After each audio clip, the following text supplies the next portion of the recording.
ነው ታይታኒክ የተባለችው መርከብ በቸልታ ነው ከበረዶ ግግር ጋር የተጋጨችው። ብዙ ማስጠንቀቂያ ሲመጣ ባለሙያዎቹ ችላ ብለው 1500 ሰው የሞተው በችልታ ነው። ትልቁን ግዙፍ መርከብ የሚገለብጠው በትንሽ ቀዳዳ የሚገባ ውሃ ነው። ያን ትንሽ ቀዳዳ የትም አይደርስም ብለህ ከናከው በዛ የገባ ውሃ ይጠራቀምና መርከቡን ሊገለብጠው ይችላል ማለት ነው። በቸልታ እንደ አንዳንዶቻችን እኮ በጣም ነው የምናበዛው። በሰንበት እንኳን ለሊት ተነስተን ስፖርት ነው የምንሰራው። ደግሞ ከነጭቃችን ከነቁምጣችን መተን የቅዳሴ ጸበል ላያችን ላይ እንገለብጣለን። ቀበሌ ስብሰባ ቢኖር እንደዛ ነው የምናደርገው። ይሄ የወይዘሮ ወገሌ ቦታ ነው ብለን ሰው ምንገፈትር ሰዎች አለ። አንዳንድ ሰዎች አሉ በመቋሚያ የሚማቱ ማስቀደስ ትተው ፖሊስ የሚሆኑ እናቶች አሉ። አንዲት ልጅ እያለቀሰች መጣ ነው የነገረች። ያንቺን ልጅ ጩኸት እንስማ ወይስ እናስቀድስ? ይዘሽው ውጪ አሉኛል። ውጪ ከዚህ ምናምን ብለው እንደ ውሻ ከቤተ መቅደስ አባረሩኛል። ልጄ ስላለቀሰ። እነዚህ ሰዎች አሁን እቤት ብንሄድ እንዴት ነው የሚያስተናግዱ? ሰውን እያታለሉ እኔ እግዚአብሔር ስራ ነው መሰራው ማለት እንዴት ይሆናል? ሰባኪውም ከሆነ ዘማሪውም ከሆነ የውሸት ሰው ስለወደደለት የእግዚአብሔርን ስራ በቸልታ የሚያደርግ እርጉም ይሁን። እና አይደለም ያልኩት ዋጋ እናገኝበትም። በዛ የሚመጣው ገንዘብ ምግብ አይሆነንም፣ መጠጥ አይሆነንም፣ በሽታ ነው የሚሆነን። ቤተክርስቲያን ታምሳለች። አመስናት። በተለይ በሚዲያው አመስናት።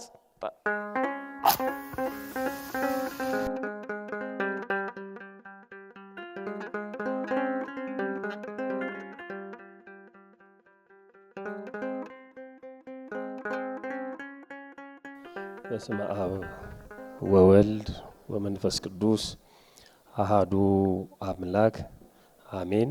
የእግዚአብሔርን ስራ በቸልታ የሚያደርግ እርጉም ይሁን። በእውነት እግዚአብሔር ከርግማን ይጠብቀን። ግን መጽሐፍ ቅዱስ ላይ ያለ ቃል ስለሆነ ምንም ማድረግ አንችልም፣ እናነበዋለን። የእግዚአብሔርን ስራ 3 ነገሮች ተጠቅሰዋል። አንደኛ የእግዚአብሔር ስራ፣ ሁለተኛ ቸልታ፣ ሶስተኛ ደግሞ እርጉም ይሁን ወይም እርግማን የሚለው ቃል ተጠቅሷል። በመጀመሪያ የእግዚአብሔርን ስራ የሚለውን ቃል ማየት ያስፈልጋል። ምንድነው የእግዚአብሔር ስራ? የእግዚአብሔር ስራ ማለት እግዚአብሔር የሚሰራውን ስራ ማለት አይደለም። እግዚአብሔር የሚያደርገውን እኛ ልናደርግ አንችልም። እግዚአብሔር ፈጣሪ ነው፣ እኛ ደግሞ ፍጡራን ነን። የእግዚአብሔርን ስራ ማለት እግዚአብሔር የፈቀደው፣ እግዚአብሔር የሚወደው፣ እግዚአብሔር ያዘዘውን በክርስትና አስተምህሮ ወይም በቤተ ክርስቲያን ስርዓት የተፈቀደውን ከሃይማኖታችን ጋር የምናከናውነውን ይሄ መልካም ስራ ወይም ምግባር የምንለውን በሙሉ ያጠቃልላል ማለት ነው።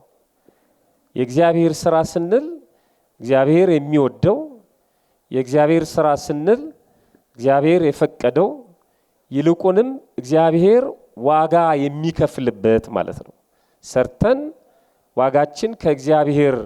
ዋጋችንን ከእግዚአብሔር የምናገኝበት ስራ ሁሉ የእግዚአብሔር ስራ ይባላል። አሁን እዚህ መተናል፣ እየተማርን ነው፣ እየጸለይን ነው፣ እያስቀደስን ነው፣ እየሰገድን ነው፣ እየጾምን ነው። እዚህም ግቢ ውስጥ በቅጽረ ቤተ ክርስቲያን ከቤተ ክርስቲያን ቅጽር ውጭም በክርስትና ሕግና ስርዓት የምንፈጽማቸው የምናከናውናቸው ነገሮች አሉ። ካለባበስ ጀምሮ ማለት ነው። ካለባበሳችን ጀምሮ በክርስትና ስርዓት እንደ መጽሐፍ ቅዱሱ እንደ ቤተ ክርስቲያናችን አስተምህሮ የምናከናውናቸው ነገሮች አሉ። በጥቅሉ ጾሙ፣ ጸሎቱ፣ ስግደቱ፣ የአገልግሎቱ ወይም መንፈሳዊው ስራ፣ ስርዓተ አምልኮ በሙሉ የእግዚአብሔር ስራ ተብሎ ይጠራል። እግዚአብሔር ዋጋ የሚከፍልበት ማለት ነው። ከእግዚአብሔር ዋጋ የምናገኝበት። አሁን ልብ አድርጉ፣ ለእግዚአብሔር ብለን የምንሰራውን ስራ በዓለማዊው ሕግና ስርዓት ያሉ ተቋማት ዋጋ ሊከፍሉን አይችሉም። ስላስቀደስን የሚከፍለን መስሪያ ቤት የለም። ወደ ቤተክርስቲያን መተን ስለጸለይን የሚከፍለን ተቋም የለም ወይም ካምፓኒ የለም። ስለ ጾምን እንዲሁ ንስሐ ስለገባን ቅዱስ ሥጋውና ክቡር ደሙን ስለተቀበልን የሚሸልመን የሚሾመን የሚከፍለን ካምፓኒ የለም። የሚሾመን የሚሸልመን የሚከፍለን እግዚአብሔር ነው። ለምን? ስራው የማስራ ስለሆነ ነው። የእግዚአብሔር ስራ ስለሆነ ነው። እግዚአብሔር የፈቀደው ስራ ስለሆነ። እንደውም አንዳንዶች የእግዚአብሔርን ስራ ስለሰራን የሚናደዱና የሚበሳጩ ሰዎች አሉ። ከመስሪያ ቤት ለየት ብለን ነጠላ ለብሰን ስለታየን፣ አንገታችን ላይ ማተብ ስላሰርን፣ ምግብ ስንበላ በስማም ስላልን እንኳን የሚናደዱ ሰዎች አሉ።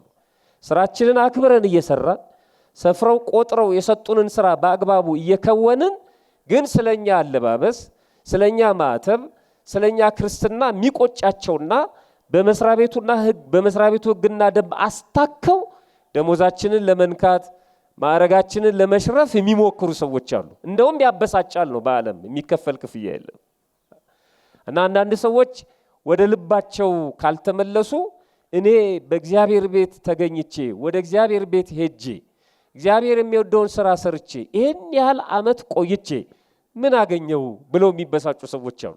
ምን አገኘው ምን አደረገልኝ የሚሉ። እንግዲህ እነሱ የሚያስቡት በዓለማዊው መስሪያ ቤት የሚደረገው ነገር እንዲደረግላቸው ይጠብቁ ነበር ማለት ነው። ቤት፣ መኪና፣ ስልጣን፣ ገንዘብ፣ ሌላም ነገር። ይሄን እግዚአብሔር ካላደረገልን አናስቀድስም፣ ካላደረገልን ወደ ቤተክርስቲያን አንመጣም፣ ረስቶናል ብለው የሚያስቡ ሰዎች አሉ። እግዚአብሔር ይቅር ይበለን ሁላችንንም። የእግዚአብሔር ስራ ምንድን ነው? ቅድም እንዳልኩት ነው የተጠቀሰው የእግዚአብሔርን ስራ የሚል ቃል ነው። ስለ እግዚአብሔር ብለን የምናደርገው ሁሉም ነገር ማለት ነው። አሁን በዚህ ቦታ ተገኝተን የምንፈጽመው ማስተናበሩ፣ መዘመሩ፣ መማሩ፣ ማስተማሩ፣ ጸሎት መምራቱ፣ መባረኩ፣ ቡራኬ መቀበሉ፣ በአጠቃላይ አገልግሎቱ፣ ስርዓት አምልኮ በሙሉ የእግዚአብሔር ስራ ይባላል። የእግዚአብሔርን ስራ በቸለታ የሚያደርግ። ቸለታ ምንድን ነው? ቸለል ማለት፣ ቸል ማለት ወይም ቸልታ ማለት ምን ማለት ነው? ቸልታ ንቀት ነው። በቸለታ የሚያደርግ ማለት በንቀት የሚያደርግ ምኑን? ቅዳሴውን፣ ሰዓታቱን፣ ጸሎቱን፣ ስርዓተ ቤተ ክርስቲያንን፣ ስርዓተ አምልኮውን በቸለታ የሚያደርግ። የእግዚአብሔርን ስራ በቸለታ የሚያደርግ ማለት በንቀት የሚያደርግ፣ በፌዝ የሚያደርግ፣ በንዘላልነት የሚያደርግ፣ በግምት እንደ ጠንቋይ ዝም ብሎ በግምት ብቻ የሚያደርግ፣ በልምድ የሚያደርግ፣ በዋል ፈሰስ የሚያደርግ። በቸለታ የሚያደርግ ማለት እሱ ነው። የቱ ጋር እንደሚቆም፣ ምን እንደሚባል፣ እንዴት እንደሚያስቀድስ፣ ምን እንደሚጸልይ፣ ምን የትኛውን እንደሚጸልይ፣ እንዴት እንደሚሰግድ፣ እንዴት እንደሚጾም ሳያውቅ ማለት ነው። ይኸው ከእውቀት ማነስ ከሆነ ችግር የለውም። አንዳንዱ ተረቶ ምን ያመጣል በሚል ማለት ነው። ቸለል በማለት በንቀት፣ በንዝላልነት፣ በግምት፣ በልምድ ብቻ በዋዛ ፈዛዛ የሚያደርግ ምን ይሁን ያለው? የሚገርም ነው። እርጉም ይሁን። ስራው የእግዚአብሔር ነው። እያደረግነው ነው፣ እየፈጸምነው ነው። በኋላ አሳያቸዋለሁ ምሳሌ፣ በደንብ ምሳሌ እናያለን። አንድ ሁለት ምሳሌዎችን እንመለከታለን። ስራው በትክክል እግዚአብሔር የፈቀደው የወደደው ዋጋ የሚገኝበት የነፍስም የስጋም በረከት የሚያሰጥ ስራ ነው። ያንን ስራ ሰውየው እየሰራው ነው። የሚሰራው ግን በንቀት ነው። የሚሰራው በቸልታ ነው። የሚሰራው በማፌዝ ነው። የሚሰራው በልምድ ነው። የሚሰራው በግምት ነው። እየሰራው ነው። ጾም ሊሆን ይችላል፣ ስግደት ሊሆን ይችላል፣ ሱባኤ ራሱ ሱባኤው ሊሆን ይችላል፣ ቅዱስ ሥጋውን ክቡር ደሙን መቀበል ሊሆን ይችላል፣ ንስሐ ሊሆን ይችላል፣ እንደኔ ቆሞ ማስተማር ሊሆን ይችላል። ግን ያን ስራ በቸለታ ነው የሚያደርገው ይላል። በቸለታ ካደረገው እርጉም ይሁን። እርጉም ይሁን ማለት ምን ማለት ነው? ይለይ ማለት ነው። እርጉም ይሁን ማለት እርጉም ማለት ያልተባረከ፣ ያልተቀደሰ፣ ያልተመሰገነ ማለት ነው። የተረገመ፣ ያልተመረቀ፣ የተለየ ይሁን። ይሄ ምን ማለት ነው? የተለየ ይሁን ማለት ልክ ነው። እነ አርዮስ፣ እነ መቅዶኒዎስ፣ እነ ሰባሊዮስ ተወግዘው እንደተለዩት ይወገዝ ማለት አይደለም። ምክንያቱም የታውቃ ቤተክርስቲያን እሱን ታወግዘዋለች። እሱ ማለት አይደለም። ይለይ ማለት በማህበር ጸሎት ጊዜ የሚያፌዝ ከሆነ ለማህበሩ የመጣውን በረከት አያገኝም ማለት ነው። የተለየ ነው ማለት ነው። የሚጾሙ ሰዎች የሚያገኙትን በረከት አያገኝም ማለት ነው። እየጾመ ነው ግን ያን በረከት አያገኘው። እየጸለየ ነው ግን ያን በረከት አያገኘው። ቅዱስ ሥጋውን ክቡር ደሙን እየተቀበለ ነው። ግን በቸልታ ከሆነ አያገኘውም፣ ይለይ ይላል። ያን መላእክት በእሳት ጉጠት ተቀብለው በበረሃ ለወደቁ አባቶች ይሰጡታል ማለት ነው። ይሄ ማለት ይዞ ተመልከቱ፣ አጠገቡ ደርሶ ውስጥ ገብቶ ግን በባዶ መመለስ ማለት ነው። እግዚአብሔር ከዚህ ሁላችንንም ይሰውረን። በእውነት በጣም በጣም የሚያሳዝን ነው። በትኩረት ማየት አለባችሁ። እኛ የሚጎድለን ይሄ ነው በነገራችን ላይ ማለት ነው። በማስቀደሱ አንደኞች ነን። የንግስ በዓል በማክበሩ አንደኞች ነን። በመጸለዩ አንደኞች ነን። በመመጽወቱም እንደዚሁ፣ ወደ ቤተክርስቲያን በመምጣቱም እንደዚሁ፣ ግር ብሎ ሱባኤ በመግባትም እንደዚሁ። ግን ያን ምን ሰራው ስራ በትክክል ነው ወይ? አምነንበት ነው ወይ? ዋጋ እንደሚያሰጥ አውቀን ነው ወይ? በትኩረት ነው ወይ ምን ሰራው? በጣም የሚገርም ነው። የእግዚአብሔር ስራዎች ላይ እንዴት ነን ለማለት ነው። እንዴት ነው የእግዚአብሔርን ስራ ምን ሰራው? እንጸልያለን፣ እንዴት ነው ምን ጸልየው? እንመጸውታለን፣ እንዴት ነው ምን መጸውተው? ሱባኤ እንገባለን፣ እንዴት ነው ሱባኤ የምንገባው? ቃለ እግዚአብሔር እንሰማለን፣ እንማራለን፣ እንዴት ነው የምንማረው? ንስሐ እንገባለን፣ እንዴት ነው ንስሐ የምንገባው? የንስሐ አባት አለን፣ ምን አይነት ነው የንስሐ አባታችን? እንዴት ነው የንስሐ አባታችን ጋር ያለን ግንኙነት? እየሰራን ያለውን የበረከት ስራ እያደረግን ያለውን ስርዓተ አምልኮ እንዴት ነው እየፈጸምን ያለነው? በረከቱ ይደርብንና ቅዱስ ዮሐንስ አፈወርቅ በዚህ በቸለታ ዙሪያ ብዙ ስብከቶች አሉት እና በየስብከቱ መሃል እንደውም ደጋግሞ የሚጠቀምበት ቃል ይሄ ነው ይላሉ ሊቃውንት። እና ስለዚህ ስለ መሰልቸት ወይም ቸለል ማለት ጉዳይ ሲያነሳ ለምሳሌ አንዱ ዲያብሎስ ይላል። ዲያብሎስ የሚያሸንፈን ይላል። ዲያብሎስ ያሸንፈናል። በክርስትና ሕይወት ውስጥ ሆነን እኮ አንዳንድ ጊዜ ማለት ተሸናፊው ዲያብሎስ ልናሸንፈው የሚገባ ተሸንፎልን ያለ ዲያብሎስ ተሸናፊ ሆኖ ግን ያሸንፈናል። እና ቅዱስ ዮሐንስ አፈወርቅ ሲነግረን ይሄን ሚስጥር ዲያብሎስ የሚያሸንፈን በኃይሉ አይደለም በእኛ ቸልታና ስንፍና ነው አለ። አይገርም? ዲያብሎስ አቅም የለውም እኛን የማሸነፍ የማንከባለል በጭራሽ። በእኛ ቸለል ማለት ግን ይጫወትብናል። ወንጌሉ ላይ የሚላል አይደል? የተዘራው ስንዴ ነበር። ስንዴ ተዘርቶ ሳለ ግን ስንዴ የተዘረላቸው ሰዎች ምን ሆኑ ይላል? ተኙ፣ አንቀላፉ፣ ቸለላሉ። ባንቀላፉና በተኙ ጊዜ ግን ጠላት መጣና ምን አደረገ? እንክርዳድ ዘራ። ይሄ የቤተክርስቲያናችንም ችግር ነው። ስንት ዓመት ተኝተናል። በጣም በሚያሳዝን በአስተዳደሩ ተኝተናል፣ በስብከተ ወንጌሉ ተኝተናል፣ በልማቱ ተኝተናል። እዛው ግቢያችን ውስጥ ብቻ ነን። መሬት እንኳን ሌላ ቦታ ወስደን እንኳን አንሰራም። ሌሎቹ ከሌላ ሀገር መጥተው ትልልቅ መሬት እየወሰዱ ሲሰሩ እኛ ግቢያችን ውስጥ ነን። ወጣ እንኳን አንልም። በጣም እና ደግሞ በክልል በአጥቢያ ነው። 2-3 አጥቢያ ሆነው አንድ ስራ፣ አንድ ሀገረ ስብከት አንድ ስራ ገና ነን። በቃ በችልታ የምናልፋቸው ብዙ ጉዳዮች ዋጋ እያስከፈሉን እና ጠላት እንክርዳድ የሚዘራው በስንዴው መካከል የተዘራላቸው ስንዴ የተዘራላቸው ሰዎች ስላንቀላፉ ነው። ስንዴውን መጠበቅ አቅቷቸው ከእግዚአብሔር የጎደለ ነገር ምንም የለም፣ ምንም ነገር የለም። በችልታ ነው። ንጉሱ ሕዝቅያስ በአንድ ጉዳይ አሁን ዝርዝር ውስጥ አልገባም፣ ካህናቱን ሰብስቦ ስለ መሰልቸት አስጠንቅቋቸው ነበር። ንጉስ ነው ሕዝቅያስ፣ ግን ሌዋውያን ካህናትን ሰበሰባቸው። የቤተ መቅደሱን ስራ እያደራጀ በነበረ ጊዜ ለሀገሩ የሚጠቅመው እሱ መሆኑን ተረድቶ ማለት ነው። ቤተ መቅደሱን አልበተነም፣ ካህናቱን አታስፈልጉም አላለም። ቤተ መንግስቱን የሚመራው ሀገሩን የሚመራው ንጉስ ግን ካህናቱን ሰብስቦ የተናገረው ንግግር በጣም የሚገርም ንግግር ነው።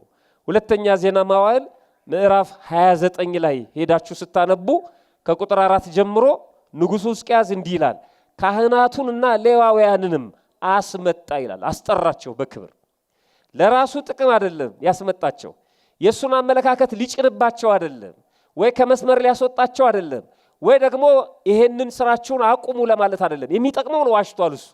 አስመጣቸውና በምስራቅ በኩል ባለው አደባባይ ሰበሰባቸው ይላል። ልክ እንደኛ ማለት ነው። በስተ ምስራቅ ሰበሰባቸው። ምስራቅ በቤተ ክርስቲያናችን የተለየ ቦታ ነው። ስንጸልይም ወደ ምስራቅ ፊታችንን መልሰን ነው።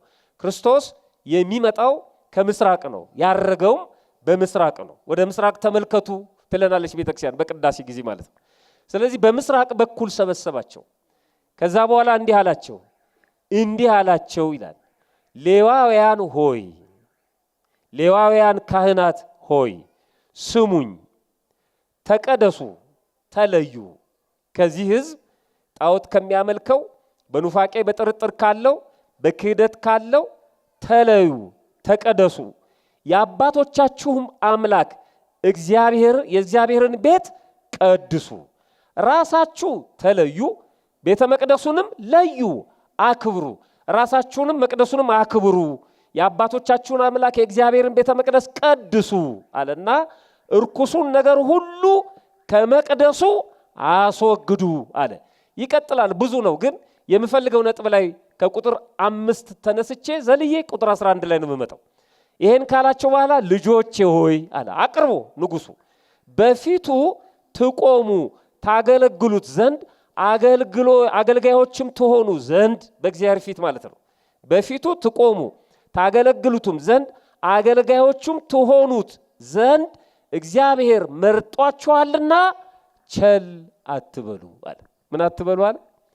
ቸል አትበሉ። እንድትቆሙ መርጧችኋል፣ እንድታገለግሉት መርጧችኋል።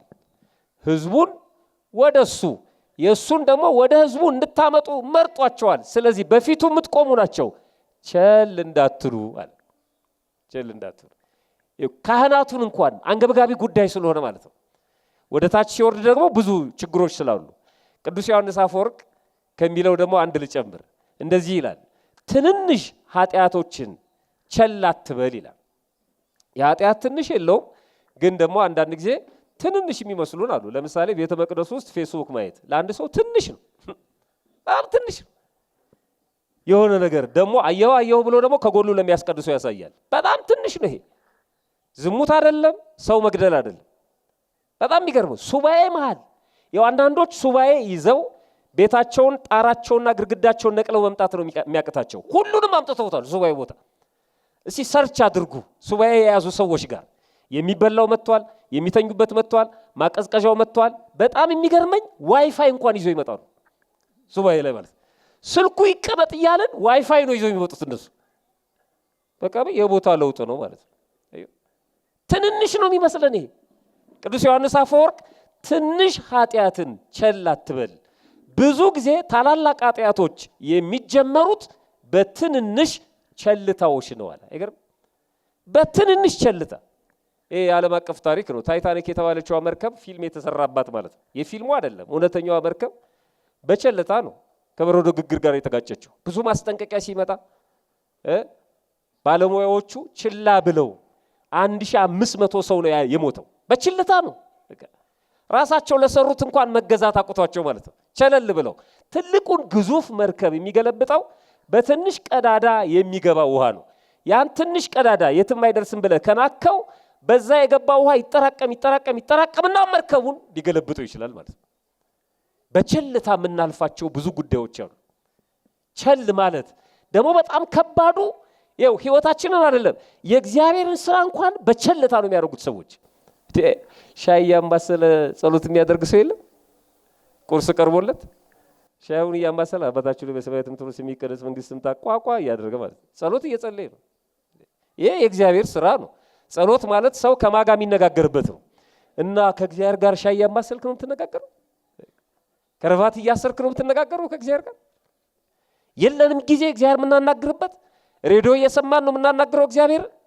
በቸልታ ጾሙን በቸልታ የምናረግ ከሆነ፣ ስግደቱን በቸልታ የምናረግ ከሆነ፣ ቃል እግዚአብሔር የምንሰማው በቸልታ ከሆነ፣ የምናስቀድሰው በቸልታ ከሆነ፣ ቤተክርስቲያን የምንገባው የምንወጣው በቸልታ ከሆነ ከባድ ነው። ይሄን የሚያደርግ የእግዚአብሔርን ስራ በቸልታ የሚያደርግ የተረገመ ይሁን። ቃሉ በጣም ከባድ። ስለዚህ የእግዚአብሔር ስራ ላይ እንዴት ነን? አንድ ሁለት ነጥቦችን ላንሳ።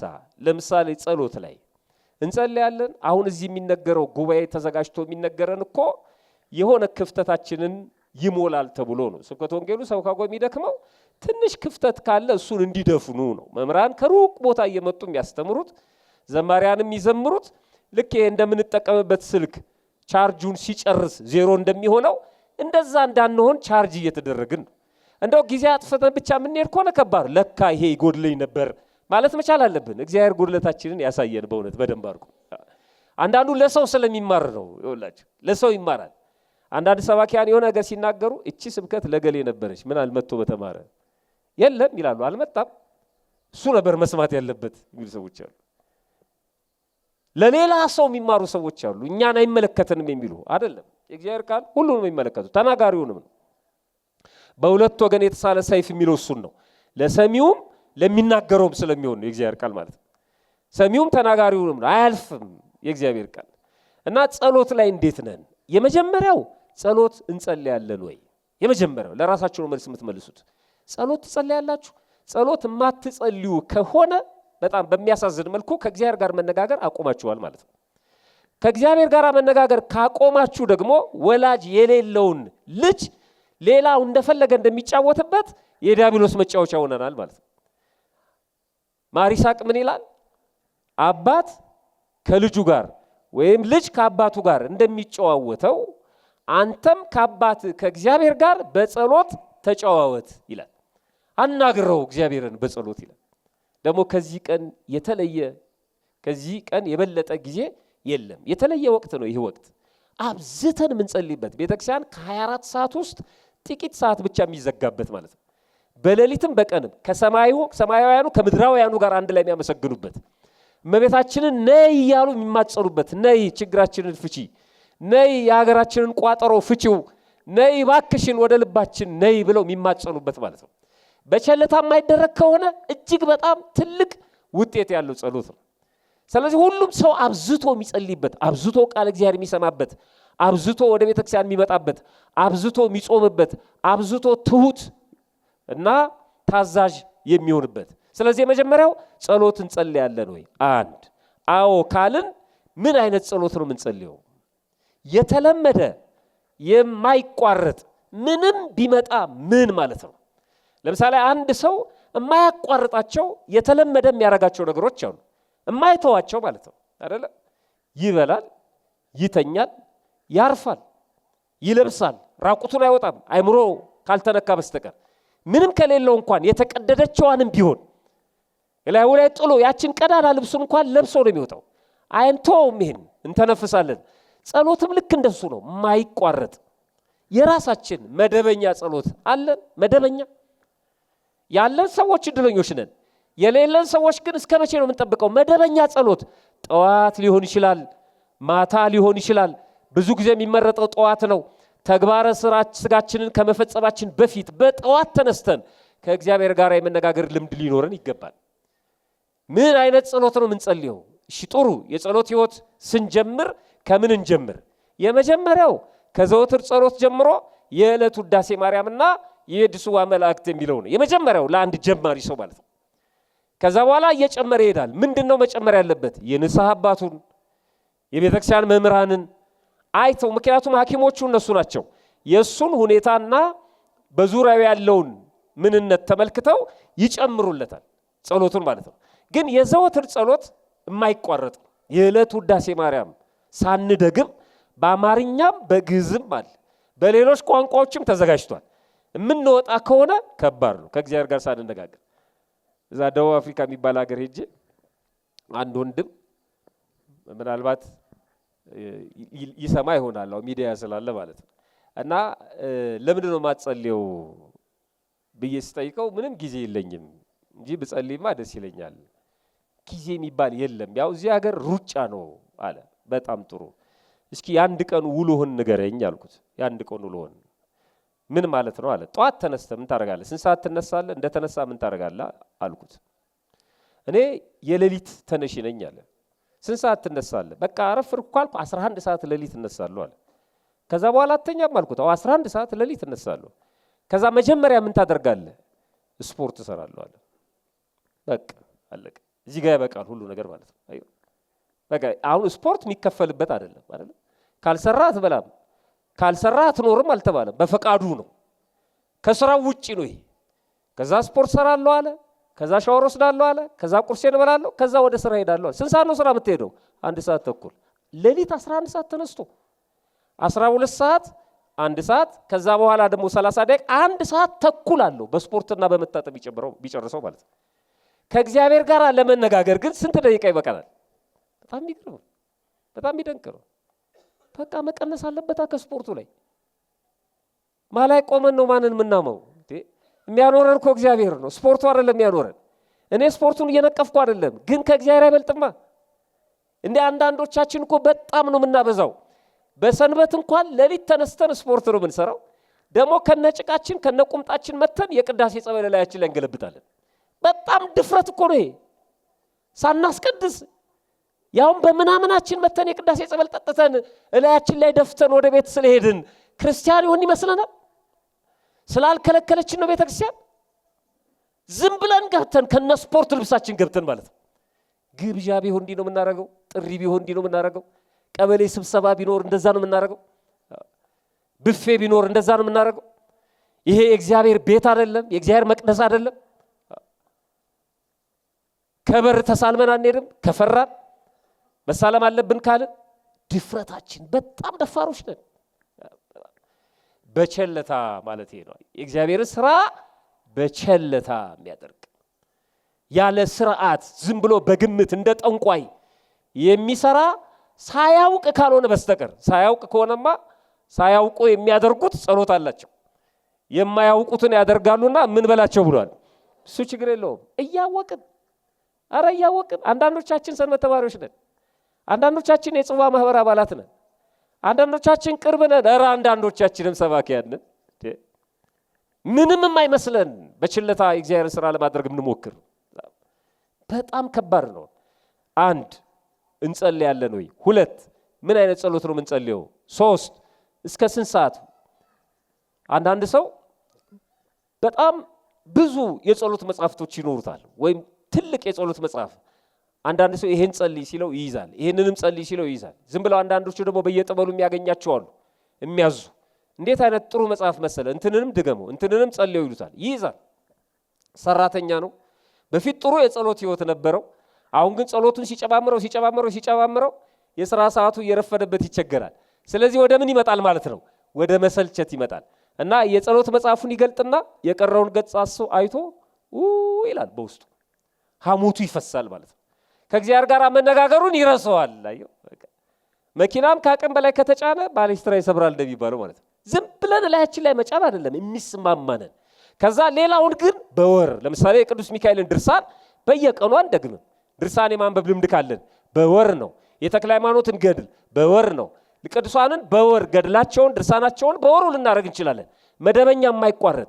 ከዳዊቱም ደግሞ ምንደግም ከሆነ እንደዚሁ በቀን 30 ምዕራፍ ይጸለያል፣ ወይ ደግሞ 10ን፣ ወይ ደግሞ የተመረጡ አሉ ከነቢያቱም ከዳዊቱም ወደ ሊቃውንቱ ጠጋ ብለን ይሰጡናል። እማናቋርጠው ስብሰባ አለ ቢባል ምን አለ ቢባል ከእንቅልፋችንም ቀንሰን እማንተወው የጸሎት ጊዜ ሊኖረን ይገባል። ወጥ የሆነ የማያቋርጥ የተመጠነ የጸሎት ጊዜና የጸሎት አይነት፣ የጸሎት ስርዓት፣ የጸሎት ህይወት ሊኖረን ይገባል ማለት ነው። ካለበለዚያ ግን ቤተክርስቲያን ስንመጣ ቆም ብለን እንጸልያለን፣ ንግስ ሲሆን እንጸልያለን፣ ቤት ሲሆን እንተዋለን። አንዳንድ ሰዎች እንግዳ ቤታቸው ሲመጣ የማዕድ ጸሎት ይደረጋል። እንግዳ ሲመጣ በል ጸሎት አድርገህ ስጠን፣ አሁን ስለሚያፍሩ እንግዳውን ማለት ነው።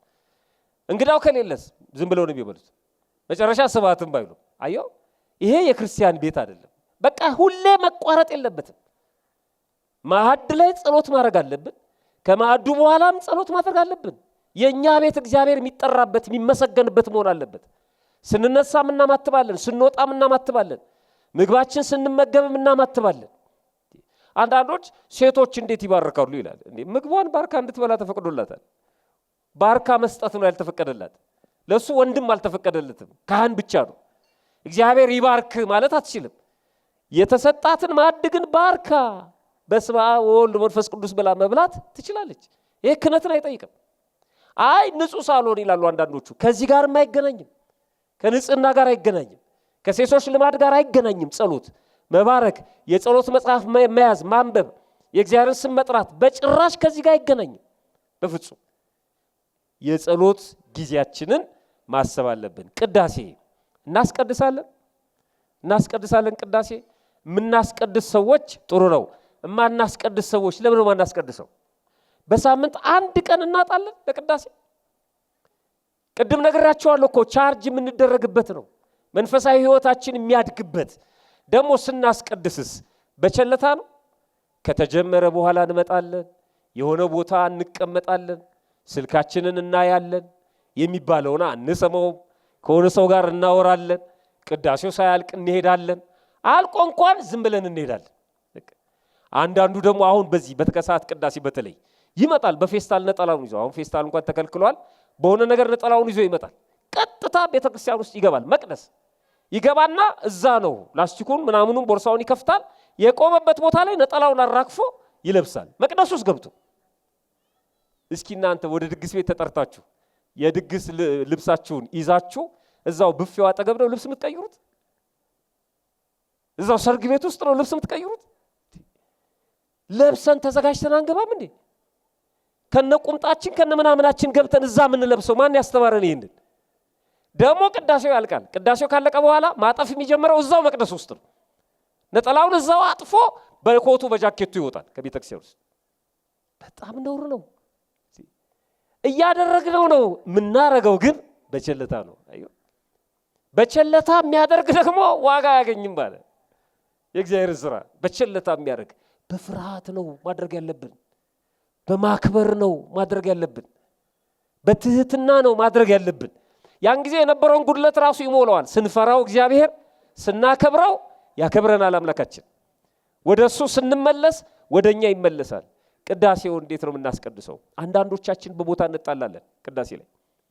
ይሄ የወይዘሮ ወገሌ ቦታ ነው ብለን ሰው ምን ገፈትር ሰዎች አለን እንዴ? ሰው ያባረርን እንዴት ነው እግዚአብሔር ወደኛ ህይወት የሚመጣው? እንደውም በዚህ ወቅት አሁን ብዙ ሰዎች ለቅዳሴ ይመጣሉ። እዚህ አካባቢ የመንግስት መስሪያ ቤቶች ካሉ፣ እዚህ አካባቢ ጉዳይ ያለባቸው ሰዎች አሁን የከሰዓት ቅዳሴ ሰው የሚያስቀድሰው ስራ ፈቃድ ካልወሰደና ስራ የሌለው ካልሆነ በስተቀር የአጥቢያው ምዕመንም ቢሆን የቅዳሴ የከሰዓት ቅዳሴ የሚያስቀድሰው በደረሰበት ቦታ ነው። እኔ እንደዛ ነኝ። የስራዬ ጠባይ ስለሆነ የደረስኩበት ነው ማስቀድሰው። ሰዓቷን አይቼ የስራ ጉዳይ መርካቶ ከሆነ እዛ መርካቶ ራጉኤል ገባለሁ። የስራ ጉዳይ ደግሞ ሽሮ ሜዳ የሚወስደኝ ከሆነ ስላሴ ያስቀድሳሉ። ሰዓቱን አሬንጅ አድርጌ ማለት ነው፣ ጉዳይ ያለባቸው። ስለዚህ ብዙ እንግዶች ይመጣሉ እዚህ ማለት ነው። እንዴት ነው የምናስተናግዳቸው? እነዛ እንግዶች እንዴት ነው የምናስተናግዳቸው? ቆሌያቸውን እየገፈፍን ነው? ተነስ፣ ቁጭ በል፣ ሂድ፣ ውጣ፣ እንደዚህ እያልን ነው። ደክሟቸው አረፍ ሲሉ ምንድን ነው የምንለው? አንዳንድ ሰዎች አሉ በመቋሚያ የሚማቱ ሰው እየተንቀጠቀጠ ላበላብ ሆኖ፣ አንዳንዱ ውስጥ ገብቶ ማስቀደስ የማይፈልገው ለዚህ ነው። ብዙ ሰዎች ይነግሩናል። በተለይ እነዚህ ዘመናዊ እናቶች ኧረ በጭራሽ የእናቶችን የትልልቅ እናቶችን እንትን ስድብ እና ንግግር አንችልም ይላሉ። ማስቀደስ ትተው ፖሊስ የሚሆኑ እናቶች አሉ። አንዲት ልጅ እያለቀሰች መጣ ነው የነገረች። ልጄ ጡት የሚጠባ ልጅ ነው እና ልታስቆርብ እሑድ ቀን ነው ቤተክርስቲያን ገብታ አለቀሰ። ልክ ነው የቁርባን ሰዓት እስከሚደርስ ድረስ ማጥባት ስለሌለባት። ከዛ በኋላ ሊበሉኝ እዛ አካባቢ ያሉት ያንቺን ልጅ ጮት እንስማ ወይስ እናስቀድስ? ይዘሽው ውጪ አሉኝ አለች። ውጪ ከዚህ ምናምን ብለው እንደ ውሻ ከቤተ መቅደስ አባረሩኝ አለች። ልጄ ስላለቀሰ። አየው እነዚህ ሰዎች አሁን እቤት ብንሄድ እንዴት ነው የሚያስተናግዱን? በእግዚአብሔር ቤት ውስጥ ክፉ ከሆኑ እንዴ! በዛ ቅዳሴ እኮ ቅዳሴውን የሚመራው ካህን እየቀደሰ እባካችሁ ሕፃናት አታስለቅሱብኝ መቻለ። እሱ እኮ እየቀደሰ ነው። መች ተረበሽኩ አለሽ ቤተ ክርስቲያን? መች አስቸገረችን? ምን አገባን ሲጀመርኛ? በጣም ነው የምናዋክባቸው። እስኪ ቁጭ በይ፣ እስኪ ወደዛ ሂጂ፣ እንትን አንሶት ይሆናል፣ ሽንቱ ይሆናል ምናምን፣ ምን አገባን? በቃ እናትየዋ ነች እኮ አለች፣ እናት ነች እኮ። ዝም ብለን ቅዳሴው ላይ ለምን አናተኩርም? አንድ ጊዜ ደግሞ ላስቀድስ ሄድኩኝ የሆነ ቦታ ነች፣ አንዱ እንግዳ ነች እና ውስጥ ገብቼ 5 ሰዓት ተኩል የደረስኩት ትምህርቱን ሰማው። ከዛ በኋላ ቅዳሴ ሊገባ ሲል ስቆም የሆኑ ሴትዮ ገፋ አረጉኝ አለች። ይሄ እንትና ቦታ ነው፣ ወደዛ ሆኜ ጠጋ አልኩኝ። እዛ ጋር እኛኛውም ገፋ አረጉኝ አለች። ወደዛም ገፋ አረጉኝ። ወንዶቹ ጋር ይሄ ወንዶች ነው አሉና እነሱም ገፉኝ አለች። ወጣው ከቤተ ክርስቲያን አለች። ወጥቻ ጥሩ ጥግ ነው ያስቀደስኩት አለች። ያሳዝናል፣ በጣም ያሳዝናል። እግዚአብሔር እንዲህ ሄደችው እሷ ነች። ማንም ሰው እግዚአብሔርን አላገኘም እዛ መቅደስ ውስጥ። ማንም ከሷ ጋር ነው የሄደው እግዚአብሔር። ሁሌ እግዚአብሔር ከሚገፉት ጋር ነው፣ ሁልጊዜ ከሚሰደቡት፣ ከሚናቁት፣ ከሚተፋባቸው ጋር ነው። እሱም ተተፍቶበታል፣ እሱም ተንቋላ፣ እሱም ተገፍትሯላ። ከነሱ ጋር ነው ሁሌ ያለው እግዚአብሔር። እኔ አንዳንድ ቀን ቁጭ ብለን ስብሰባ ላይ ብንነጋገር ጥሩ ነው። ቁጭ ብለን በተለይ እናቶች በጣም ቤተክርስቲያን ያላለችውን ስርዓት ቤተክርስቲያን ውስጥ እያመጣን ማለት ነው። በችልታ እናንተ የተፈቀደላችሁ እንድታስቀድሱ ብቻ ነው። በቃ ቆማችሁ ማስቀደስ። በሩን ዝጋው፣ ቁጭ በል፣ ጫማውን እዛ አርግ። ምን አገባን? ይኸው ስብከተ ወንጌሉ አለ። አይ ታዲያ ቤተክርስቲያን እሱ እንደፈለጉ ይሁኑ እንዴ የሚሉ ሰዎች አሉ። ማን እንደፈለጉ ይሁኑ አሉ? እናንተ ለምን ትጮኻላችሁ? እናንተ ዝም ብላችሁ አስቀድሱ። የሚፈሩ ሰዎች አሉ ቤተክርስቲያን ውስጥ። አንድ ደግሞ ሽማግሌ ያለ ሸበታም አይነት ነገር አጋጥሟቸው ይሆናል። በየቤተክርስቲያኑ መሄድ ቆማችሁ እየጸለያችሁ ድንገት ከኋላ ይመጣና ቷ አርጓችሁ ይመታችኋል። ዞር ስትሉ ነጠላን አስተካክል ይላል። እየተማታ እየዞረ ማለት ነው። ቷ ያረጋችሁና እግርህን ቀጥ ብለህ ቁም ይላል። ማን ነው እንዲህ አይነቱን የለቀቀብን? ወደ ጸበል መውሰድ ነው። እነዚህን አምልጦ ከሆነ ከጸበል የቤተክርስቲያን ስርዓት መከበር አለበት። አዎ ትክክል ነው። ግን አሉ ለዛ የተዘጋጁ አሉ። ደግሞ አስተናባሪ ስንሆን ወጣቶችም በትህትና ነው ማስተናባሪ ያለብን። በትህትና እንደምን ዋልሽ፣ ሰላም ነሽ፣ እንኳን አደረሰሽ፣ ምን ልርዳሽ። ከሌላ ቦታ እንዴት እናንሳለን? ቤተክርስቲያን ውስጥ ሌላ ቦታ እኮ በትህትና ሰዎች ይስተናገዳሉ። አሁን እየተቀየረ እኮ ነው ቀበሌ እንኳን። እንዴት ሰው ቤተክርስቲያን ያዝናል? እንዴት ነው በጩኸት የምናስተናግደው? ወደዛውኑ ወደዚህኑ ምናምን እያለን ማለት ነው። በጭራሽ የእግዚአብሔርን ስራ በቸልታ የሚያደርግ ምን ይሁን ይላል? ርጉም ይሁን። በቸልታ የሚያደርግ በትጋት በንቃት በትህትና ካልሆነ በስተቀር ህፃናትን ስታስቆርቡስ እንዴት ነው የምታስቆርቡት? ልጆች ያሏችሁ ህፃናት አያቶችም እናቶችም በተለይ በዚህ በጾመ ፍልሰታ ጥሩ ነው። ከሰዓት ቅዳሴ ነው። እንደው በሰንበት ቅዳሴው ሲጀመር የለንም። ስጋው ደሙን ይቀበላሉ ልጆቹ። ወዲያውኑ ብስኩታቸውን ሰጧቸዋላችሁ። ከዛ በኋላ ይዛችኋቸው ትወጣላችሁ። አሜን አልተባለም፣ ቡራኬም አልተሰጠም። በቃ ይሄ ነጥቆ መሄድ ነው። እንደውም መምህር ብርሃኑ አድማስ በጣም ብስጭት ብሎ ሲያስተምር ሰምቼዋል። በቪዲዮ ነው የሰማሁት። ቤተክርስቲያን የክትባት መስጫ ተቋም አይደለችም ማለት። ክትባት ነው በደረስክበት ሰዓት ወስደ የምትወጣው። ቤተክርስቲያን እንደዚህ አይደለችም። በደጅ ጥናት ነው የሚገኘው ቅዱስ ሥጋውና ክቡር ደሙ። ይምጡ ህፃናቱ ከቅዳሴ በፊት በሳምንት አንድ ቀን ቢመጡ ይሞታሉ እንዴ? አይ እንቅልፋቸው ይተኙ። እዚህ ቤተክርስቲያን ውስጥ አምጧቸው ይተኙ። ሊቆርቡ ሲሉ ቀስቅሳቸው አቅርቧቸው። ነገ ጠዋት የቤተክርስቲያንን ይሄን ከፍተዋል እያወቀ እየተረዳ ከሄደ አይክዳትም። እያከበራት ከሄደ ካለዛ ዝም ብለና አንዳንዱ ይደራደራል እኮ ቤተክርስቲያን እንሂድ ብስኩት ትገዢልኛለሽ ነው የሚለው። ወደ ቤተክርስቲያን መሄድን ከብስኩት ጋር ነው የሚያገናኘው እሱ ማለት ነው። እንደሱ አይደለም። በደንብ እንገራቸው ልጆቻችን። ጾማችንም ላይ እንጾማለን። ጾም የእግዚአብሔር ስራ ነው። በቸልታ ነው የምናደርገው ወይስ በቅንነት በታማኝነት ነው? እንጾማለን። ስንጀምር የትኞቹን አጽዋማት ነው የምንጾመው? እዚህ ውስጥ እንኖራለን እርግጠኛ ነኝ። መርጠን የምንጾም ቀብረር ብለን አጽዋማቱ 7 ናቸው። መርጠን ነው የምንጾመው። አብይ ጾም አዎ ጾማለሁ። ፍልሰታ አዎ። አንዳንዱ ፍልሰታን የሚጾመው ሰው ሁሉ ጥርግ ብሎ ወደ ቤተክርስቲያን ስለመጣ መንደሩስ ብቻውን ነው እሱ ሲበላም ይታያል። እንዴ አቶ ገሌ እንዳይባል ይሉኝታም ይዞት የሚመጣማል። በቃ ሄጄ እዛው ላሳልፍ ብሎ ማለት ነው። እየፈራም በየሆቴሉም አይገባም ሰዋል ትንሽ ሰዓቱ ይድረስ ብሎ ማለት ነው። እንጾማለን። መርጠን ነው የምንጾመው አይደለም። ይሄኛው የሽማግሌ ነው ይላል፣ ይሄ የህፃናት ነው ይላል። እኔ ቄስ አልገደልኩም መርጦ የሚጾም ሰው አለ። እኔ ዓርብ ረቡዕን ብቻ ነው የምጾመው ይላል። ቀብረር ብሎ ማለት ነው። ይሄ እየጾመ ነው፣ የእግዚአብሔር ስራ ነው። ግን እያደረገ ያለው በስርዓት ሳይሆን በቸልታ ነው። አይቀበለውም። ይሄን እግዚአብሔር የተለየ ይሁን። ሁለተኛ እስከ ስንት ሰዓት ነው የምንጾመው? እውነት እንነጋገር ከተባለ እስከ ስንት ነው? ኧረ አንዳንዶቹ እኛም ጠጋ ያለውም ሰዎች እስከ ስንት ነው የምንጾመው? ሰው እስኪታዘበን ድረስ በቃ ይበቃል እስከ 6 የምንል ሰዎች አለን። ይበቃል እስከ 3። አዎ ይበቃል። በህግ ከሆነ ይበቃል። እስከ 3 እና እስከ 6 አይደለም። አለመጾምም ተፈቅዷል። በዚህ ጾም እንቁላል የሚበሉ አሉ። በዚህ ጾም ወተት የሚጠጡ፣ በዚህ ጾም ስጋ የሚበሉ የተፈቀደላቸው አሉ። እግዚአብሔር አስጨንቆ የሚገዛ አምላክ አይደለም። የወለዱ አራሶች፣ የሚያጠቡ ነፍሰ ጡሮች፣ ታማሚዎች ይበላሉ። ግን ሲበሉ በአደባባይ እንዲበሉ ደግሞ አትፈቅድም ቤተክርስቲያን። ተፈቅዶልኛል ብለው እንዲበሉ በአደባባይ ወተት እንዲጠጡ አይደለም፣ ተደብቀው ለሌላ ሰው መሰናክል እንዳይሆኑ እየጾሙ እንደሆነ ሰው እንዲረዳ ግን የተፈቀደላቸው እነሱ ሌላ ሰው ሳያሰናክሉ ይመገባሉ። አዎ ግን እኛ ነን ወይ እንደፈለግን ሰዓቱን ማስቀመጥ ያለብን? እኛ ነን እንደፈለግን እስከ 6 ከተጾመ ይበቃል። እግዚአብሔር የሚያየው ደግሞ የልብ ነው የሚል ሰው አለ። በቸለታ ሰዓት አያጣላንም። እስከ 12 የሚል አለ፣ እስከ ምሽቱ 1 ሰዓት የሚል አለ፣ እስከ 6 ሰዓት የሚል አለ፣ እስከ 9 ሰዓት የሚል አለ። ሰዓቶቹ ተቀምጠዋል። ፍትሐ ነገሥቱ አስቀምጧቸዋል። 3 አይነት ሰዓቶች አሉ። 9 ሰዓት ደግሞ በተለይ በአብይ ጾም ደግሞ 11 ሰዓት፣ 12 ሰዓት እና 1 ሰዓት አሉ የተፈቀዱ አሉ። በእነዚህ በሌሎቹ አጽዋማት ግን እስከ 9 ሰዓት። ሌላው የሰዓቱ መቆጣጠሪያ ግን ቅዳሴው ነው። ቤተክርስቲያን ጾም ከሆነ ቅዳሴዋ ከሰዓት ነው አይደለም? ከቅዳሜና ከእሑድ ውጭ ቅዳሴው ከሰዓት ነው አይደለም? 6 ሰዓት ይገባል። ስንት ሰዓት ይወጣል? አንዳንድ ቦታ 8 ተኩል ይወጣል። አንዳንድ ቦታ 9 ሰዓት ይወጣል።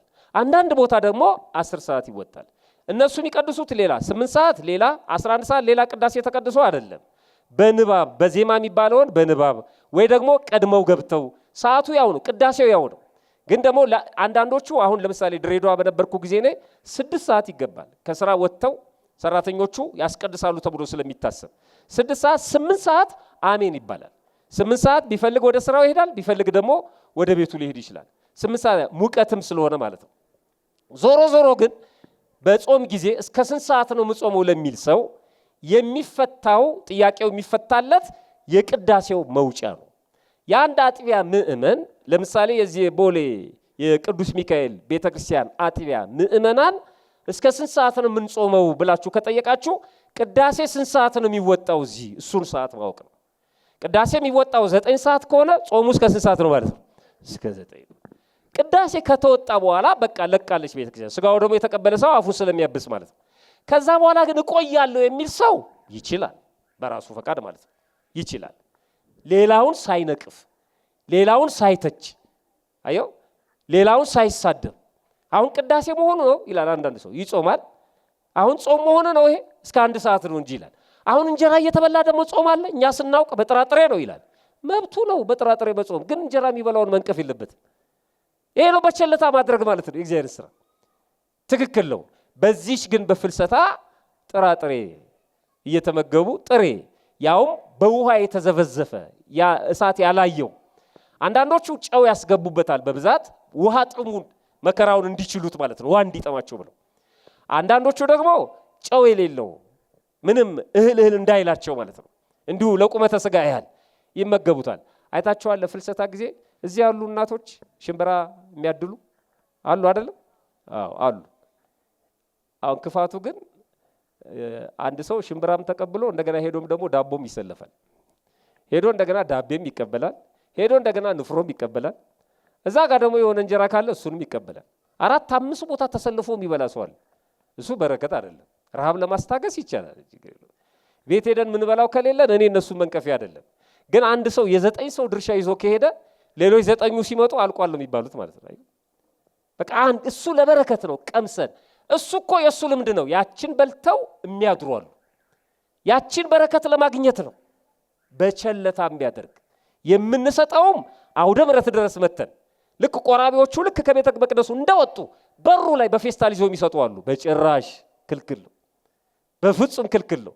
ሕፃናቱም ኪሳቸው ዳቦ እየያዙ የሚገቡበት ሁኔታ አለ። በጭራሽ ይሄ ስራው የእግዚአብሔር ነው። ግን በቸለታ ከተደረገ የሚያስከትለው በረከት ሳይሆን እርግማን ነው የሚሆነው ማለት ነው። የእግዚአብሔር ስራ በቸለታ የሚያደርግ። ስለዚህ እንጾማለን ወይ? የትኞቹን? እስከ ስንት ሰዓት? ከጾሙ ጋር ደግሞ አብሮ የሚከናወኑ ነገሮች አሉ። እንመጸውታለን ወይ? የበደልነውን ይቅር እንላለን ወይ? ሆዳችንን ብቻ ነው እያስራብን ያለ ነው? አይናችንም ተርቧል ወይ?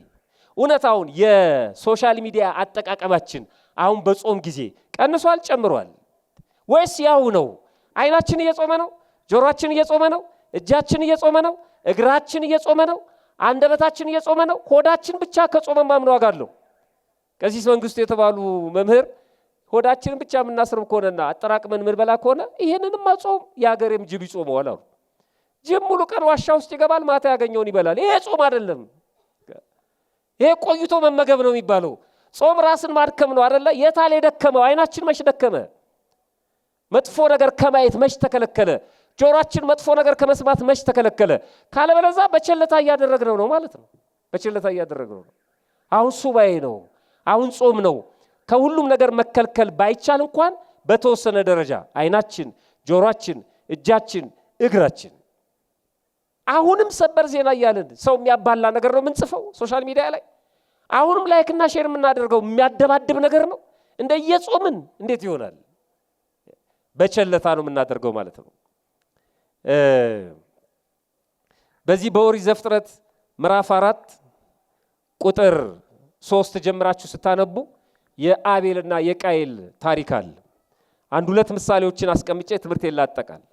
ስራው መልካም ሆኖ በቸለታ የሚደረግ ከሆነ ግን እግዚአብሔር እንደማይቀበለው ማሳያ አንድ ሁለት ምሳሌዎችን ላንሳ። አንደኛው ምሳሌ የአቤልና የቃየል ታሪክ ነው። የአቤልና የቃየል ስራው የእግዚአብሔር ስራ የተባለው መስዋዕት ማቅረብ ነው። ምን ማቅረብ አልኳችሁ? መስዋዕት ማቅረብ። መስዋዕት ማቅረብ የእግዚአብሔር ስራ ነው።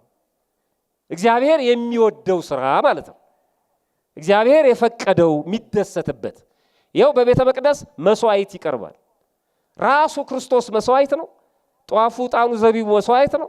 ማህሌቱ፣ ሰዓታቱ፣ ቅዳሴው መስዋዕት ነው። የኛ ምስጋናም መስዋዕት ነው። እንደገና ስንጾም ደግሞ ራሳችንን ነው መስዋዕት እያደረግን ያለው። ይሄ ለእግዚአብሔር መስዋዕት ማቅረብ የእግዚአብሔር ስራ ነው። ስራው የእግዚአብሔር ነው። ስራው መስዋዕት ማቅረብ ነው። የተሰራው ግን በቸልታ ነው። የሚያሳዝነው እሱ። ሁለቱም መስዋዕት አቀረቡ፣ አቤልና ቃየል። ከብዙ ቀን በኋላ ቃየል ከምድር ፍሬ ለእግዚአብሔር መስዋዕት አቀረበ ይላል። ልብ አድርጉ። ቃየል የተገደለው ነው የገደለው ነው? የተገደለው ነው የገደለው? የገደለው ነው። የመጀመሪያው ጸቡ እንዴት እንደተጀመረ ተመልከቱ። መስዋዕት አቀረቡ በስርዓቱ መሰረት። ይሄ ቃየል ገበሬ ስለነበር ከምድር ፍሬ ለእግዚአብሔር መስዋዕት አቀረበ ይላል። አቤል ደግሞ ከብት አርቢ ነው። አቤል ደግሞ ከበጎቹ በኩራትና ከሰቡት አቀረበ። ሁለቱም አቀረቡ። ለማን ያቀረቡት? ለእግዚአብሔር። ምንድነው ያቀረቡት? መስዋዕት። ቃየል ምን አቀረበ? ስንዴ። አቤል ምን አቀረበ? በግ። አሁን የማድርሻ ነው? የእግዚአብሔር። ወደ መስዋዕቱ መጣ እግዚአብሔር። ተመልከቱ የሚለውን ወደ ቃየልና ወደ መስዋዕቱ እግዚአብሔር ወደ ቃየል፣ አቤልም ደግሞ ከበጎቹ በኩራትን አቀረባልና እግዚአብሔርም ወደ አቤልና ወደ መስዋዕቱ ተመለከተ። ምን ማለት ነው? መረጠው፣ ወደደው፣ ፈቀደለት። ወደ አቤልና ወደ መስዋዕቱ ተመለከተ። ወደ ቃየልና ወደ መስዋዕቱ ግን አልተመለከተም። የሚገርም ነው። አልተመለከተም። ቃየን እጅግ ተናደደ፣ ፊቱም ጠቆረ ይላል። ይኸውልህ ጸቡ ተጀመረ። እግዚአብሔር አየ፣ ሄድ፣ ይሄን አልፈልግም፣ ይሄን እፈልገዋለሁ አለ። ልብ አድርጉ። የቀረበው ስንዴና በግ ነው። ለእግዚአብሔር ስንዴና በግ ምኑ ነው? ምን ያደርግለታል? ስንዴ ቢፈልግ ቃየልን ያማክረዋል? በግ ቢፈልግ አቤልን ያማክረዋል? እግዚአብሔር ያየው በጉንና ስንዴውን አይደለም፣ ወደ አቤልና ወደ ቃየል ነው ያየው። አቤልን ልቡን አየው፣ የቃየልንም ልብ አየው። የአቤል ልብ ሲታይ ጠቁሯል፣ በቸለታ ተሞልቷል። ለእግዚአብሔር መስዋዕት ማቅረቡን አምኖበታል። ነገር ግን ስልቹ ነው፣ ሰልችቷል።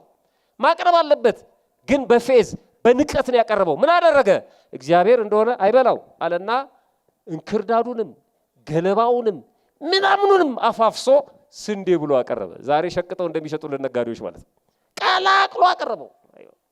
አሁን እኛ ጧፍና ዕጣን ስንገዛ ለሚካኤል እንዴት ነው የምንገዛው? እዛ በር ላይ የሚሸጡት ጧፍ ከየትኛው ልስጥ? አንቺው እባክሽ ለሚካኤል ነው፣ ከፈለግሽው አምጪው ነው። ዕጣኑ ከፈለግሽው አምጪው። መርጠን አንገዛም። አሁን የካህናቱን አይን እያጠፋ ነው ጧፍ። አቃላችሁ የሚጨሰው ጧፍ ማለት ነው። እነንትና ናቸው የሚሰሩት፣ ሃይማኖት የሌላቸው ሰዎች። በተልኮም ይሆናል ምናልባት። መጽሐፍ የቀለጠ ያቃጥላል፣ መጽሐፍ ያበላሻል፣ የካህናቱን አይን ያጠፋል። ዕጣኑ ራሱ አስም እያስያዘ ነው። አንዳንድ ቦታ ላይ ከየት እንደሚመጣ አይታወቅም። የማይቀላቀልበት ነገር የለም። ንጹህ ዕጣን ንጹህ ጧፍ እየተመረተ ነው። ማሩክሳን እየሞከረ ነው እያመረተ፣ ግን ዋጋው ከፍ ይላል። ያንን ቤተ መቅደሱ ራሱ ቤተ ክርስቲያኑ እየገዛ ካልተጠቀመ በስተቀር በመመን ደረጃ ከባድ ነው። ግን ከዛም ቢሆን ደግሞ መርጠን በአግባቡ የተሰሩ የሚሰሩ ደግሞ አሉ። ግን አይደለም፣ እንደሱ አይደለም። የሆነውን ነው። ድግስ ስናዘጋጅ ለዝክር፣ ለጠወል ጸዲቅ፣ ለካህናቱ ውሎ ስንወስድ እንጨነቃለን፣ እንጠበባለን። አቤል አልተጨነቀም። አሰስገሰሱን አመጣና አቀረበለት። እግዚአብሔር እንደሆነ አይበላ ምን አገባኛል? አየው። ቃየል ደግሞ ተጨነቀ። እግዚአብሔር አይበላም። አዎ ነገር ግን ንጹህ ነው፣ ንጹህ ባህሪ ነው፣ ንጹህ ነገር ይፈልጋል አለና ከበጎቹ መካከል ያላረጀውን ቀንዱ ያልዘረዘረውን ቀንዱ ያልከረከረውን ጥፍሩ ያልዘረዘረውን ጸጉሩ ያላረረውን መርጦ ንጹሁን በግ አቀረበለት ይላል። ታዲያ እንዴት ነው እግዚአብሔር ወደ አቤል የማያየው? አንዳንድ እናቶቻችን እኮ የሻገተ የደረቀ የከረመ እንጀራ ያስበሏቸዋል። ምን እያደረጉ? እኔ እናት ነኝ የሰራሁት በችኮላ እኔ አፈር ልብላ ብላ ውስጥ አይጣፍጥም? ጉርስ እያደረጉት ማለት ብላ እስኪ አፈር ልብላ እያሉ በቃ በፍቅር ያስበሉናል። ሌላው ደግሞ ንጹህ እንጀራ አቅርቦ እንዳንበላ ያደርገናል። ፊቱን ከስክሶ ማለት ነው። እንካ በላ አፈር በላ የሚል ደግሞ አለ። በጣም የሚያሳዝን። ለእግዚአብሔር የሚቀርበውንም እንደዚህ እግዚአብሔር የሚፈልገው ገንዘባችንን አይደለም። እግዚአብሔር የሚፈልገው ከኛ የሆነውን እኛን ነው የሚፈልገው። ልባችንን ነው። ስንጾም ልባችሁን ቼክ አድርጉ። በሌላው ለመታበይ ነው። ስትመጸውቱ ልባችሁን ቼክ አድርጉ። ስታስቀድሱ ልባችሁን ቼክ አድርጉ። ይኸውላችሁ አገልግሎቱ የእግዚአብሔር ሆኖ በቸለታ የተደረገውን አልተቀበለም። በንቃት በትህትና የተደረገውን ግን ተቀበለ። አልተቀበለም ጊዜ። ታዲያ አቤል ምን ያርገው? ጸቡ ከእግዚአብሔር ጋር ነው። አልቀበልም ያለው እግዚአብሔር ነው። አቤልን ቃየል አቤል ላይ ከመቆጣት ይልቅ ልቡን ቼክ አያርግም እንዴ? ለምንድን ነው እኔን ያልተቀበልከኝ ቢለው እኮ ይመልስለት ነበር። የኔን ለምን አልወሰድክም ቢለው ይመልስለት ነበር። ምን ዘምረው እንዴት ነው? ምን ሰብከው እንዴት ነው? ምን ቀድሰው እንዴት ነው? ሰው እንዲያይ ነው? ለተሪዮ ነው? አሰስ ገሰሱና ወደ ምረት አምጥተን እናስቀምጠው። ይሄ የሚዲያ ሰዎችንም ይመለከታል። በነገራችን ላይ በቤተ ክርስቲያን ስም ሚዲያውን የምትሰሩ ሰዎችም መጠንቀቅ አለባችሁ። አሰስ ገሰሱ ነው ሚዲያ ስለሆነ ሰበር ዜና እየተባለ የውሸት መምሩ ያልተናገረውን ያላለውን በጣም የሚያቆስል የኔታ እሸቱን ታቋቸዋላችሁ። አንዴ ምርር ብለው ሲናገሩ ሰምቻለሁ። እኛ ጋር ራጉኤል መተው ምትኩ አሉኝ። አቤት ካሜራ አለ ፊት ያሉ። አዎ አባታችን ካሜራ አለ። አልፈልግም ምን ያላስተምርም አንሳልኝ ካሜራውን አሉ። በመከራ ለምነን የሰንበት ቤቱ ነው ኤዲት ይደረጋል ማን ብለን ለምንድን ነው ስንላቸው አንድ ቦታ ኢንተርቪው ሰጠው። ኢንተርቪው የሰጠውት በክርስትና ህይወት ተራክቦ የባልና የሚስት ተራክቦ የሚፈቀደው የማይፈቀደው መቼና እንዴት ነው የሚል ነው። በአጽዋማት ጊዜ በሰንበት የሚለውን ማለት ነው። እሱን የሰጠውት። ከዛ ግን ያ ሰውየው የቀረጸው ሰው ሲጽፈው ምን ብሎ ጻፈው? መጋቤ ሐዲስ እሸቱ ስለ ወሲብ አፍረጠረጡት ብሎ ማለት ነው። የሌለ ጉዳይ እኮ ነው። ምን ማለት ነው ይሄ? አንዳንዱ ፈጦ ምን ላርግ ነው የዩቲዩቡ የራሱ የፎርማቱ ጠባይ ነው ይላል። ይሄ እንክርዳድ ነው። በቸለታ ከሆነ ምን ሰራው እርግማን ነው የምናተርፈው። ሰው ለማስተማር ነው በቃ ሌላ ለመሸቀጥ አይደለም። ሰውየው ያለውን ነው መናገር ያለብን። አስወድዶ በቃላት አሳምሮ ማቅረብ ይቻላል። ግን የውሸቱን ድንጋዩን ዳቦ ያሉ ሰውን እያታለሉ እኔ እግዚአብሔር ስራ ነው መሰራው ማለት እንዴት ይሆናል? ሰባኪውም ከሆነ ዘማሪውም ከሆነ የውሸት ሰው ስለወደደለት የእግዚአብሔርን ስራ በቸለታ የሚያደርግ እርጉም ይሁን ይላል። እና አይደለም ያልኩት ዋጋ አናገኝበትም። በዛ የሚመጣው ገንዘብ ምግብ አይሆነንም፣ መጠጥ አይሆነንም፣ በሽታ ነው የሚሆነን። ቤተክርስቲያን ታምሳለች። አመስናት። በተለይ በሚዲያው አመስናት። እኛ በቤት የምንመካከርበትን ጉዳይ ሁሉ እያሰጣ ነው። አሁን ይላል አንዳንድ ሰው ምን አዲስ ነገር አለ መምህር ይላል። አለ እንጂ ብዙ አዲስ ነገር አለ። እኛ ተመካክረን የምንፈታው የማያሸማቀቁ ጉዳዮች ብዙ አሉ። ድክመታችን ካላስተካከልን እግዚአብሔር ይፈርዳል። ግን እኛ አጋላጮች አይደለንም፣ ወሬ አሳላጮች አይደለንም። ማን አረገን? እግዚአብሔር ከባት ያበሳ ነው። እግዚአብሔር የሸፈነውን ኃጢአት እኔ ለምንድነው ባጋልጠው? ከእግዚአብሔር በላይ እንዴት አስባለሁ እኔ? ይሄ አገልግሎት አይደለም። አየው፣ ይሄ አገልግሎት አይደለም። ይሄ አገልግሎት ከሆነ በቸለታ የሚደረግ አገልግሎት ነው። አንድ ጨምሬ ትምህርት ይላጠቃል። አባ ቢሾይን ያገለግል የነበረ አንድ ረድ ነው። በጣም የሚያሳዝነኝ ረድ ነው። በጣም ብዙ ቦታ ጠቅሰዋል። አባ ቢሾይ ክርስቶስን በእንግድነት እየተቀበለ እንደገና ራሱ ክርስቶስን አዝሎ ተሸክሞ ያደረሰ የተባረከ ትልቅ አባት ነው። ክርስቶስ እየተገለጠለት የተለያየ ታምር ያደርግ የነበረ የእግሩን እጣቢ እግሩን ሁሉ እያጠበው በእግሩ እጣቢ ብዙ ታምር የሰራ አባት ነው አባ ቢሾይ። ይሄንን አባት የሚያገለግል አንድ ረድ ነበር፣ አንድ ወጣት ነበር። እድለኛ ነው የዚህን አባት ስራ የሚሰራ ሚላላክ ማለት ነው። የራቀውን የሚያቀርብለት የቀረበውን የሚያርቅለት የዚህ አባት ተላላኪ ነው። የሚገርማችሁ ግን የዚህን አባት ብቃት የዚህን አባት ታላቅነት ግን አያውቅም። አንዳንድ ሰው የሚካኤል አገልጋይ ሆኖ የሚካኤልን ታላቅነት እንደማያውቀው ማለት ነው። የቤተ መቅደስ አገልጋይ ሆኖ የቤተ መቅደሱን ክብር እንደማያውቀው ማለት ነው። ግን የቤተ መቅደሱ አገልጋይ ነው። ያን አባት እያገለገለ አንድ ቀን ከዕለታት አንድ ቀን ይህ አባት ልምዱ ነው። ክርስቶስ ይመጣል፣ እግሩን ያጥበዋል ብያቸዋለሁ። ብዙ ቡራኬ በረከት ይቀበላል። በዛም ብዙ ታምራት ይፈጸምለታል። አንድ ቀን ይሄ የሚያገለግለው ሰው ወደ ውጭ ወጥቶ የእንጨት የተለያየ ነገር የሚያስፈልገውን ነገር በሙሉ ይዞ በጠራራ ፀሐይ በረሃ ነው በጣም ደክሞት ሲገባ አባ ቢሾይ ቡራኬ ከሰጠው በኋላ ሰላምታ ከሰጠው በኋላ መጣው በጣም ደክሞሃል፣ እዛ ኩስኩስቱ ውስጥ የእግር ማስታጠቢያ ውስጥ ውሃ አለ ጠጣ አለው። የእግር ማስታጠቢያ ውስጥ ነው ውሃ ያለው። ከዛ ሄደ። ይሄ ረድ ማለት ነው። ሲያየው የእግር ማስታጠቢያ ውስጥ ነው። የእግር ማስታጠቢያ ውስጥ ያለን ውሃ ጠጣ ይለኛል እንዴ? እኔ ውሃ ጠምቶኛል፣ ንጹህ ውሃ ነው የምፈልገው፣ እንዴት እንደዚህ ይለኛል? አልጠጣም እንዳይለው አባቱ ነው ፈራው። እንዳይጠጣ ደግሞ ተጸየፈው። እግር መታጠቢያ ውስጥ ያለውን ውሃ ማለት ነው። እናንተ አሁን በሆነ በፖፖ ወይ በመዘብዘፊያ ያለን ውሃ ጠጣ ብትባሉ ማለት ነው። እውነቱን እኮ ነው። ከዛ ዝም ብሎ ስራውን መስራት ጀመረ። አባ ቢሾይ ያውቃል እንዳልጠጣው፣ ግን እንዳያመልጠው ስለፈለገ ያንን ውሃ ጠጣኸው አለው። እሺ ጠጣዋለሁ አባቴ አሁንና አሁንም ስራውን ለሶስተኛ ጊዜ ያንን ውሃ ጠጣኸው አለው። ይሄ አባት መጨቅጨቁ አላስቀመጠኝም፣ ሄጄ ልጠጣው አለና ወደዛው ውሃ ሲሄድ ውሃው ደርቋል፣ የለም። ቅድም የነበረው ውሃ አሁን የለም የእግር መስታጠቢያ ውስጥ። በአንድ ልቡ ደስ አለው አለመኖሩ። ሁለተኛ ግን ለምን እንዴት የት ሄደ ብሎ አሰበ። ከዛ ቀጥታ ሄደና ወደ አባ ቢሾይ እንዴ አባቴ ውሃው እኮ የለም አለው። የለም አለ። አዎ ደነገጠ። ምን ይደረጋል እንግዲህ ዛሬ ክርስቶስ ወደ ቤቴ መጥቶ ነበር።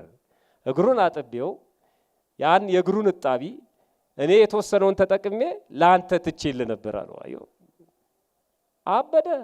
ኬት ይመጣል ከዚህ በኋላ ወዳጅ፣ ከዚህ በኋላ ኬት ይመጣል? አመለጠ እኮ አንድ ጊዜ በቃ። ይሄ ሰው አባ ቢሾውን ያገለግላል፣ ረዱ ነው፣ ይላላከዋል፣ ግን በንቀት ነው ይላላከዋል። የራሱ ሩል አለው፣ የራሱ ህግ አለው። የሚሆነውን እየመረጠ ነው። ልክ ይሄ ከስጋው ጾመኛ ነኝ ከመረቁ ስጭኝ እንደሚለው ማለት እንደ ህጉ እንደ ስርዓቱ እንደ መታዘዝ አይደለም እየታዘዘ ያለው፣ እየመረጠ ነው የሚታዘዘው ማለት ነው። ጥርግ አድርጎ አባቱን ቢወደው ቢታዘዘው ኖሮ አባቴማ ለኔ የማይጠቅመኝ ቢሆን ኖሮ ይሄን ቆሻሻ ጠጣ አይለኝም ይል ነበር። አየው የሚጠቅመኝ ስለሆነ ነው ጠጣ የሚለኝ ብሎ በእምነት ይጠጣው ነበር።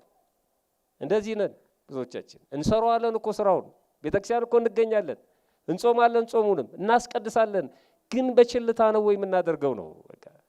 ካለበለዛ ዋጋ እናገኝም መጽሐፉ ነው የሚለው። በችልታ የምታደርጉ ከሆነ ይኸው በእውቀት ማነስ ከሆነ እንደዚህ ቁጭ ብለን እንማር።